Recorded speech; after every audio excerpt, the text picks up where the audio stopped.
This episode of Hashtag Trending is brought to you by CDW Canada Tech Talks. If you're passionate about technology and innovation, this is the podcast for you. Join host KJ Burke as he and industry experts dive into the latest trends, insights, and strategies shaping the tech landscape in Canada. Visit cdw.ca/tech talks to tune in today. There's a link in the show notes. And now, back to our regularly scheduled programming. Google's Gemini AI is under fire after telling a student, "Please die." OpenAI and Google expand their app capabilities and artificial general intelligence in the next 2 years. Are we ready? Welcome to Hashtag Trending. I'm your host, Jim Love. Let's get into it. Google's AI chatbot Gemini is at the center of a controversy after sending a threatening message to a Michigan graduate student during a homework query. The student, seeking help on challenges faced by aging adults, received an alarming response that concluded with the chilling words, "Please die. Please." The interaction began innocuously with the student asking about retirement challenges, elder care, and grandparent-headed households. However, Gemini's tone abruptly shifted, delivering a personal and derogatory attack. The incident, shared online, has sparked outrage and has raised questions about AI safety and reliability. Google has yet to comment publicly, but the incident highlights the risks associated with large language models. Experts warn that such behavior could erode trust in AI systems, particularly in sensitive applications like education and healthcare. While AI tools are increasingly integrated into everyday tasks, events like this underscore the importance of rigorous testing and ethical safeguards. As AI adoption grows, ensuring models operate responsibly and predictably remains critical. OpenAI, Anthropic, and Google are expanding their AI app offerings, with OpenAI adding new functionality to ChatGPT for Mac and launching a Windows app, while Google has released a standalone Gemini app for iOS. Anthropic has released an early version of how an AI could operate your PC. These updates aim to make AI chatbots more versatile by enabling deeper integration with operating systems and other applications.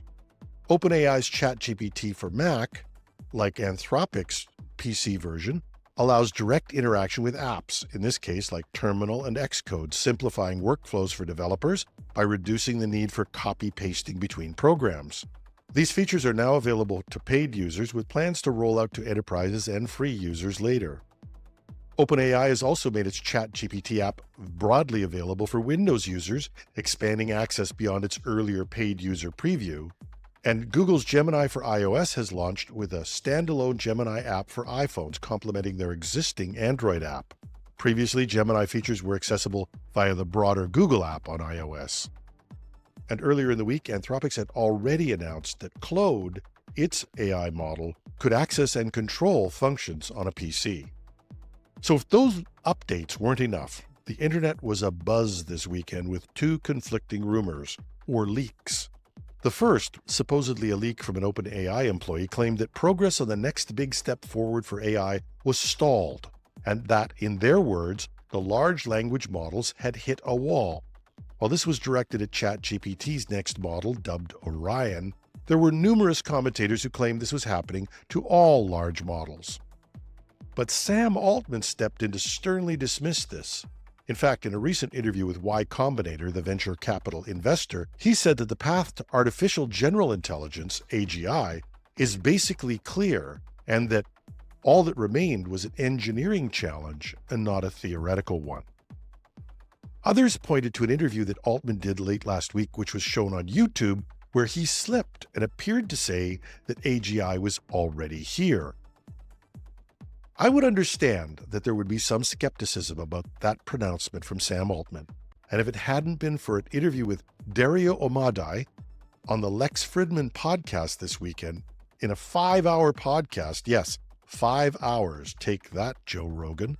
In a 5-hour podcast, Amodei, who is known for being a little more of a straight shooter than others, said, in no uncertain terms, that he could see, barring some unforeseen event, AGI in 2026 or 2027. So how's that for a weekend of AI announcements? Now do you feel that AI is leaving you behind? Just a reminder of our series on the practical application of AI that we called Project Synapse. Our second edition came out last Saturday, and we're looking at a third episode that we'll describe for those who still haven't gotten started or who are trying to kickstart or restart their opportunities in AI. A step-by-step guide on how any company can get started with applying AI in the real world. Watch for it. And finally, the Canadian government has announced the Canadian Artificial Intelligence Safety Institute, CAISI. It's been established to support the safe development and deployment of artificial intelligence systems. Backed by the Government of Canada, CAISI is focused on understanding and mitigating risks posed by advanced AI technologies such as synthetic content used for impersonation or fraud, and systems that may hinder human oversight.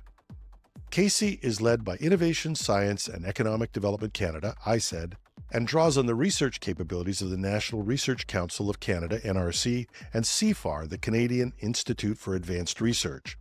Its mission includes conducting research on AI safety risks and offering tools to address them, collaborating with government, industry, and academia in Canada and globally, developing guidance for AI developers and users to ensure safe adoption of advanced technologies. CAISI will operate initiatives through two main research streams. There'll be applied and investigator-led research. These are projects to address critical questions on AI safety, advancing global understanding of emerging risks, and government-directed projects focused on AI safety priorities. These projects involved internal collaboration, testing, and public guidance to ensure transparency and accountability in AI systems. The announcement goes on to note that Canada is a founding member of the International Network of AI Safety Institutes, launched at the AI Seoul Summit in May 2024. This global initiative, convening its first meeting in November 2024, underscores Canada's leadership in addressing global AI challenges and fostering collaboration on safety standards. But if I may be permitted a bit of editorial license here, we have a contrast of two countries. The US, which has yet to bring in any legislation to regulate AI and is the hub of development of frontier models, and Canada, whose reaction to the rapid advance to AGI is to focus on safety, while its best and brightest minds, and in many cases, its knowledge and sometimes its IP, continues to move south. Some people like Jim Balsillie are sounding the alarm. Balsillie wrote a piece in the Globe and Mail on the weekend on Canada's declining productivity and how we're missing key areas of opportunity. Given that the US has just gone through an election, we may have yet to see what they'll be doing in terms of AI safety. On the other hand, there's still an opportunity for those in Canada to demand, insist that their government gets serious about productivity and innovation to meet the challenge, which, regardless of whether AGI is achieved, is only a few years away. And that's our show for today. Thanks to our sponsors, CDW and KJ Burke's CDW Canada Tech Talks. Check it out if you get the chance. You can find that podcast like us on Spotify, Apple, or wherever you get your podcasts. I've said what I think. You can have your say as well. Reach me at editorial@technewsday.ca. I'm your host, Jim Love. Have a marvelous Monday.